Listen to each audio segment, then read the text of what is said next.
กองประชุมสมัยสามัญเทื่อสุดท้ายของสภาแห่งชาติสุดที่9จะจัดขึ้นวันที่10 21 พฤศจิกายน 2025 นี้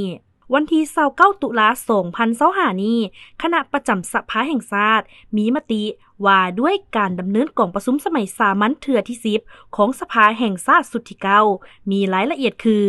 มาตรา 1 เห็นดีให้ดำเนินกองประชุมสมัยสามัญเทื่อที่10ของสภาแห่งชาติสุดที่9เริ่มแต่วันที่10 21 พฤศจิกายน 2025รวม10วันอยู่ที่สภาแห่งชาติห้อง2ธันวาเบอร์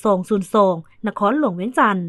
มาตรา 2 คณะประจำสภาแห่งชาติสมาชิกสภาแห่งชาติกงจักการจัดตั้งภายในสภาแห่งชาติบรรดาภาคส่วนเกี่ยวข้องจงรับรู้และจัดตั้งปฏิบัติมติฉบับนี้อย่างเข้มงวดมาตรา 3 มติฉบับนี้มีผลศักดิ์สิทธิ์นับแต่วันลงลายเซ็นเป็นต้นไป